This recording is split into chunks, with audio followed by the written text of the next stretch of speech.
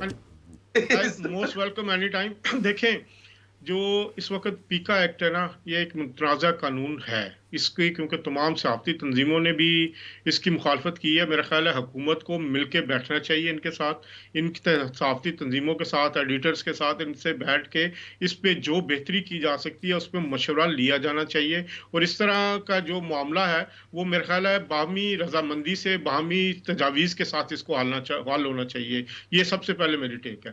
دوسری طرف جو میرے اعداد و شمار آ رہے ہیں، مجھے کوئی ٹی وی کی خبر پہ، کسی اخبار کی خبر پہ میرا خیال ہے کوئی ایسا پیکا ایکٹ کے تحت کوئی جو مقدمہ بنتا ہوا مجھے نظر نہیں آیا. شاید مجھے نظر سے نہ گزرا ہو. زیادہ تر جو مقدمات بن رہے ہیں وہ سوشل میڈیا قوانین پہ بن رہے ہیں، سوشل میڈیا کے حوالے سے جو پوسٹ ہوئی ہیں یا وہاں پہ جو ویلاگز ہوئے ہیں یا جو اس طرح کے معاملات ہوئے ہیں. دیکھیں جو ہوتی ہے اظہار رائے کی آزادی ہوتی ہے، لیکن ذمہ داری کے ساتھ ہوتی ہے. اس سلسلے میں ہمیں بھی خود بھی احتیاط کرنی ہوگی. یہاں پہ برطانیہ میں 4 ٹی وی چینلز جو ہیں وہ صرف اس وجہ سے بند ہو گئے ہیں یہاں پر، پاکستانی ٹی وی چینل، کہ انہوں نے جو خبریں چلائیں خطے کی عزت کی اور وہ جھوٹی ثابت ہوئیں عدالتوں میں جا کے، لنڈن کی ہائی کورٹ میں، اور ان کو بھاری جرمانے ہوئے پاکستانی ٹی وی چینلز کو. اس کے بعد انہیں ٹی وی چینل ہی بند کرنے پڑ گئے. اس کے بعد یہاں پر سوشل میڈیا کا یہ ہے کہ واٹس ایپ کے اندر ہونے والی پوسٹ پہ بھی یہاں پر لوگوں کو سزائے جرمانے ہوئے ہیں ڈیفیمیشن کیسز کے تحت. ایون ٹویٹر جو سوشل میڈیا پوسٹ ہے اس پر بھی ہوا ہے. ہمیں سیکھنا ہوگا ان ممالک کے ساتھ، ان کے قوانین کے ساتھ، اور جو ہمارے جو سوشل میڈیا کے یوزرز ہیں ان کو بھی اس حوالے سے آگاہی دینی ہے کہ بہت سارے لوگ لا علمی میں جی ری پوسٹ کر دی تو اس سے کیا ہوا. ری پوسٹ کرنے کی بھی اتنی ہی ذمہ داری ہے قانون کے تحت جتنی اوریجنل پوسٹ کرنے کی. وہی ذمہ داری اور وہی اصول لاگو ہوتے ہیں یہاں برطانوی قوانین کے مطابق. تو یہ ایک ایسی جو گرے ایریا ہے جس میں ہمارے بہت سارے لوگ جو ہیں، ہمارے بہت سارے دوست ہیں جو سوشل میڈیا یوز کرتے ہیں، ان کو علم نہیں ہوتا. تو میرا خیال ہے اس بارے میں آگاہی کی کلاسز بھی ہونی چاہیے، ان کو بتانا بھی چاہیے، اور ایسی جو رسپانسبلٹی کے ساتھ ہمیں سوشل میڈیا کا استعمال کرنا چاہیے. I am out of time. Thank you so very much ضمیر حیدر صاحب، اظہر جاوید صاحب، بہت مشکور، شکر گزار ہوں آپ کے قیمتی وقت کے لیے. ویورز جہاں وقت بریک سے واپس آ کے میں جوائن کریں گے MQM پاکستان کے MP طاہا احمد خان، جو کہ خط لکھ چکے ہیں چیف جسٹس آف پاکستان کو کراچی کی ٹریفک کے اوپر. تفصیلاً discussion after this break. Stay with us. Karachi دنیا کے ان چند میٹروپولس میں سے ہے جس کی آبادی کم ہو رہی ہے، بڑھ نہیں رہی ہے حکومتی اعداد و شمار اور مردم شماری کے مطابق. یہاں کے لوگ تو سمجھتے ہیں کہ اس شہر کی آبادی 3.5 کروڑ کے قریب ہے، جبکہ حکومت سمجھتی ہے کہ 2.5 کروڑ سے اوپر نہیں گئی، اور جب بھی گنتی ہے تو کم ہوتی جاتی ہے. ٹریفک کا مسئلہ بھی کچھ ایسا ہی ہے. گاڑیاں مسلسل بڑھ رہی ہیں، سڑکیں اتنی ہیں، کوئی لین فالو نہیں کرتا، کوئی سپیڈ لیمٹ نہیں ہے، سگنل توڑنا کوئی مسئلہ نہیں ہے، ون وے توڑنا کوئی مسئلہ نہیں ہے، ٹریفک پولیس کو رشوت دینا کوئی مسئلہ نہیں ہے، نظام کو خریدنا کوئی مسئلہ نہیں ہے. لیکن لگ یہ رہا ہے کہ اب جب کراچی میں صرف اس سال جنوری سے اب تک 215 لوگ مر چکے ہیں، پچھلے سال 500 کے قریب لوگ مر چکے ہیں، پرواہ کسی کو نہیں ہے، یہ انسانی زندگیوں کا احساس کسی کو نہیں ہے. ہم سب شاید چونٹیاں ہیں، کیڑے مکوڑے ہیں، اسی طرح مرتے رہیں گے. کیونکہ کراچی کی قسمت شاید کچھ خراب سی ہے، کیونکہ یہاں پہ ٹریفک کا نظام بہتر ہونے کا نام نہیں لے رہا، یہاں انفراسٹرکچر بہتر ہونے کا نام نہیں لے رہا، یہاں پالیسی میکنگ حکمرانوں کی بتا رہی ہے کہ شاید وہ چاہتے ہی نہیں ہے کہ اس شہر کے مسائل حل ہوں. یہ شہر ایسے ہی چلتا رہے، سب کو کما کے دے رہا ہے، پاکستان کے لیے سب سے زیادہ ٹیکس جمع کرتا ہے، لیکن اس شہر کا کوئی حق نہیں ہے. یہ شہر اب یقیناً بے سر و سامانی لاوارث سا محسوس ہوتا ہے، especially when we talk about the traffic of Karachi. Taha Ahmed Khan صاحب MP MQM پاکستان کے، بڑا کمال، انہوں نے ایک اچھا کام کیا ہے، میں شکریہ ادا کرتا ہوں. چیف جسٹس آف پاکستان کو خط لکھا ہے کہ وہ سو موٹو ایکشن لیں کراچی کے ٹریفک مسائل کے اوپر. طاہا بہت بہت شکریہ، السلام علیکم آپ کے قیمتی وقت کے لیے. اب آپ نے خط تو لکھ دیا ہے، کیا آپ کو امید ہے کہ چیف جسٹس آف پاکستان، جن کو ان کے اپنے ساتھی جج بھی بہت سارے خط لکھتے رہتے ہیں اور کچھ جواب نہیں آتا، خاموشی سی رہتی ہے، وہ آپ کے خط کے اوپر کچھ کریں گے اور خاموشی اختیار نہیں کریں گے اس دفعہ؟ آپ کو لگتا ہے ایسا ہوگا؟ طاہا احمد خان صاحب. وعلیکم السلام. طلعت صاحب بہت شکریہ کہ آپ نے ہمارا موقف جاننے کے لیے ہمیں اپنے پروگرام میں مدعو کیا. دیکھیں یہ میں نے کوئی ڈائریکٹ خط چیف جسٹس صاحب کو اٹھا کے پہلی کوشش نہیں ہے یہ کہ ہم نے سب سے پہلا کام یہ کیا کہ چیف جسٹس صاحب کو خط لکھ دیا. ہم نے سٹیپ بائی سٹیپ سارے کام کیے. میں نے پہلے وزیر اعلیٰ صاحب کو خط لکھا, اس کے بعد جو ہمارے یہاں پہ وہ حضرات ہیں جن کا کام ہے ٹریفک پولیس کی مینجمنٹ کرنا, ان سے ملاقات کی. ٹریفک کہ پولیس والوں کو ہم نے ریکویسٹ کرنے کی کوشش کی. میری پارٹی کے متعدد لوگوں نے ہوم منسٹر صاحب سے ملاقات کی, ٹرانسپورٹ منسٹر صاحب سے ملاقات کی, اس کے بعد ایکسائز کے لوگوں سے ملاقات کی, ڈی آئی جی ٹریفک سے ملاقات کی, آئی جی سندھ سے ملاقات کی.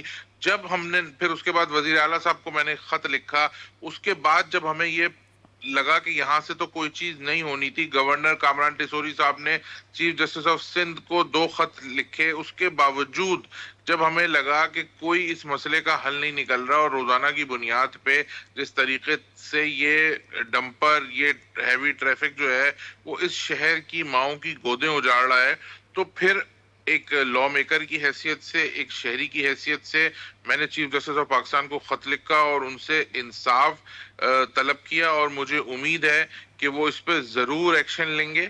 یہ شہر سب کا شہر ہے, اس پاکستان کو چلانے والا, پاکستان کو پالنے والا شہر ہے. یہ منی پاکستان ہے, یہاں ہر قوم, ہر مذہب, ہر مسلک کے لوگ رہتے ہیں. اس مسئلے کو ہمیں سیاست سے اوپر رکھ کے دیکھنا ہے. یہ انسانیت کا مسئلہ ہے, اس میں نہ سیاست کرنی ہے, نہ کسی قسم کی تفریق کرنی ہے, نہ کسی قسم کی تفریق ہم اس میں برداشت کریں گے. تو یہ تو بڑے افسوس کی بات ہے. ہم سب نے دیکھا جو واقعہ جیسا اس دن ملیر میں ہوا, وہ تو مطلب اس کے بعد کیا بچتا کیا ہے کہ ایک فیملی جو روزے کی حالت میں رمضانوں میں ٹریول کر رہے ہیں, اور وہ خاتون ایکسپیکٹ کر رہی تھیں, ان کا ایکسیڈنٹ ہوتا ہے. وہ بچہ جو ابھی اس دنیا میں آیا نہیں تھا, اس نے 10 دن بعد اس دنیا میں آنا تھا, وہ اسی سڑک پہ پیدا ہوتا ہے اور اسی سڑک پہ انتقال کر جاتا ہے. یہ ہم سب کے لیے لمحہ فکریہ ہے, سوچنے کا مقام ہے کہ کیا کریں, کس طریقے سے کیا کریں جو اس سندھ حکومت کو سمجھ میں آئے. اور یہ کوئی بہت راکٹ سائنس نہیں ہے بھائی. قانون موجود ہے, دن میں ہیوی ٹریفک کیسے آتا ہے, کیسے ان لوگوں کو الاؤ کرتے ہیں, کیسے پولیس آنے دیتی ہے. آپ نے کتنے پولیس والے سسپینڈ کیے, آپ نے کتنے لوگوں کو فارغ کیا, کتنے لوگوں کی نوکری ختم کی. اس سال میں جب سے یہ سال 2025 شروع ہوا ہے, 200 سے زائد لوگ ایسے ٹریفک حادثات میں مر گئے. اس کی ذمہ داری کس پہ ڈالیں, کون لے گا اس کی ذمہ داری؟ جب کوئی بات کرنے کی کوشش کریں تو وہ کہتے ہیں آپ لوگ سیاست کر رہے ہیں, تعصب کر رہے ہیں. بھائی نہیں کر رہے سیاست, ہمیں تو پتہ بھی نہیں کہ جو مرا وہ کون سے مذہب کا تھا, کون سے مسلک کا تھا. کل اس کے گھر جب ہم رات کو تعزیت کرنے گئے تو ہمیں پتہ چلا ہے, اس سے پہلے تو نہ ہمیں ان کا مذہب پتہ تھا, نہ مسلک پتہ تھا, نہ قومیت پتہ تھی. لیکن یار ہم سب نے دیکھا اس طرح تو کوئی جانور کے ساتھ بھی ہو تو انسان کی جو ہے وہ روح لرزا جاتی ہے, جیسا واقعہ انسانوں کے ساتھ اس شہر میں ہو رہے ہیں. یہ گورنمنٹ آف سندھ کا فیلئر ہے, ایکسائز ڈپارٹمنٹ کا فیلئر ہے, ہوم ڈپارٹمنٹ کا فیلئر ہے کہ یہ اس طرح سے آپ پاکستان میں ٹریول کرتے ہیں, آپ اسلام آباد جاتے ہیں, ٹریفک کا بہتر نظام دیکھتے ہیں, آپ لاہور جاتے ہیں, آپ ٹریفک کا بہتر نظام دیکھتے ہیں, آپ کراچی آتے ہیں, واحد میٹروپولس ہے پاکستان کا, تجارتی دارالخلافہ ہے, اور یہاں کا نظام دیکھ کے آپ کو معلوم پڑ جاتا ہے سڑکوں پہ جنگل کا قانون ہے.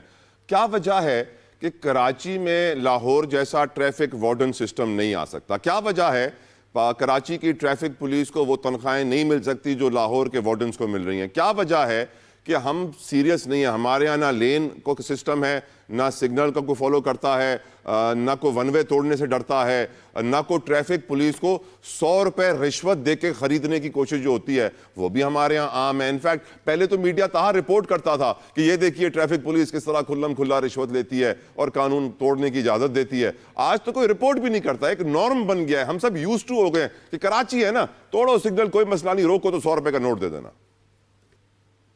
دیکھیں یہ تو بہت افسوس کی بات ہے, اور یہ سندھ گورنمنٹ جو 17 سال سے حکومت میں ہے, اس کی ذمہ داری ہے کہ کیسے پولیس رشوت لے رہی ہے, کیسے لوگوں کو, کسی کو سزا اور جزا کا خوف ہی نہیں ہے. لوگوں کو پتہ ہی نہیں ہے, پولیس والوں کو پتہ ہے رشوت لیں گے کیا ہوگا, چھوٹ جائیں گے, کوئی ایسا مسئلہ نہیں. رشوت دینے والے کو بھی پتہ ہے کچھ نہیں ہوگا, رشوت لینے والے کو بھی پتہ ہے. جب تک قانون حرکت میں نہیں آئے گا, لوگوں کو سزا اور جزا کا ڈر نہیں ہوگا, کیسے کوئی قانون کو مانے گا؟ آپ دیکھیں, آپ سب چھوڑیں, ہم تمام پاکستانی جو ہیں وہ ٹریول کرتے ہیں, 1.5 گھنٹے کی فلائٹ لے کے دبئی جاتے ہیں. کسی مذہب کا ہو, کسی مسلک کا ہو, کسی قوم کا ہو, وہ آدمی کیسے قانون کو فالو کرتا ہے, کیونکہ انہیں پتا ہے قانون کی رٹ ہے, یہاں کوئی سنے گا نہیں, یہاں کسی کی کال نہیں چلے گی, یہاں سختی ہوگی, یہاں قانون نافذ ہو رہا ہے, یہاں پہ حکومت نام کی چیز ہے. ہمارے پاس تو حکومت نام کی کوئی چیز نظر ہی نہیں آتی.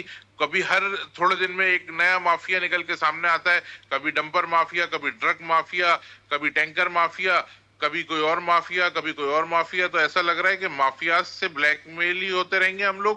تو کیسے اس ملک کا نظام چلے گا, اس شہر کا نظام چلے گا, اس صوبے کا نظام چلے گا؟ ہم تو خود بہت زیادہ اس بات کو دیکھ رہے ہیں کہ بھائی کس طریقے سے معاملات ہوں گے, کیسے چیزیں صحیح تاہم ہوں گی, مصطفیٰ کیسے. کمال وفاقی وزیر ہیں, خالد مقبول صدیقی وفاقی وزیر ہیں, آپ کی پارٹی میں اتنے پاورفل لوگ ہیں, کیا بے بس ہیں سارے؟ دیکھیں جی, 18ویں ترمیم کے بعد سارا نظام صوبائی حکومتوں کے پاس ہے. صوبائی حکومت میں ہم اپوزیشن میں ہیں. 18ویں ترمیم کو بھی صحیح طریقے سے عمل درآمد نہیں کراتے, ورنہ یہ نظام لوکل گورنمنٹ کے پاس ہوتا.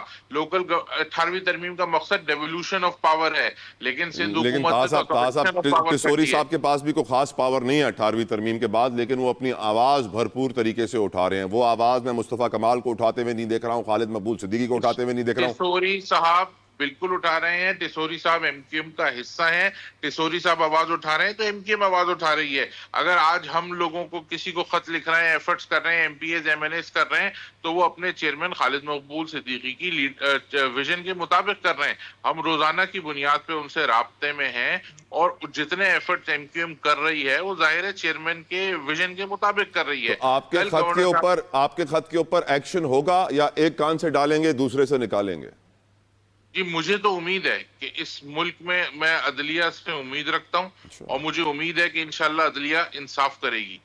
عدلیہ انصاف کرے گی. بہت بہت شکریہ طاہر احمد خان صاحب آپ کے قیمتی وقت کے لیے. حضور ہماری بھی دعا ہے, کراچی کے رہنے والے 3 کروڑ سے زائد لوگوں کی دعا ہے کہ عدلیہ انصاف کرے, وزیر اعظم انصاف کریں, صدر مملکت انصاف کرے, وزیر اعلیٰ صوبے کے انصاف کریں, پورا پاکستان کراچی کے ساتھ انصاف کرے. کراچی پورے پاکستان کے لیے کماتا ہے, 3000 ارب سے زیادہ کما کے دیتا ہے پاکستان کو سال کا, لیکن سیڈلی پاکستان کراچی کو اس کا وہ حق جو ہوتا ہے, جو وہ ڈیزرو کرتا ہے, وہ نہیں دے رہا ہے. ایٹ لیسٹ اتنا تو کر دیں کہ ٹریفک کا نظام بہتر کر دیں. یہ 500 لوگ ہر سال مرنا بند ہو جائیں کراچی کی سڑکوں پر. جس طرح پروٹوکول ارباب اقتدار آگے موبائل چلاتے ہیں, پیچھے موبائل چلاتے ہیں, ٹریفک کے سگنل کھلوا دیتے ہیں اپنے لیے. غریب آدمی کا بھی سوچیں, غریب یقیناً بہت مشکل میں ہے. آج اگر ہم نے ان کے لیے آواز نہیں اٹھائی تو کل قیامت کے روز اپنے رب کو بھی آنکھیں نہیں دکھا پائیں گے, لیکن ان کسی سوال کا جواب نہیں دے پائیں گے. بڑی مشکل میں ہوں گے ہم. اللہ تعالیٰ ہمارے لیے آسانیاں کرے. اپنا خیال رکھیے گا. I'll see you on Eid. Until then, اللہ حافظ.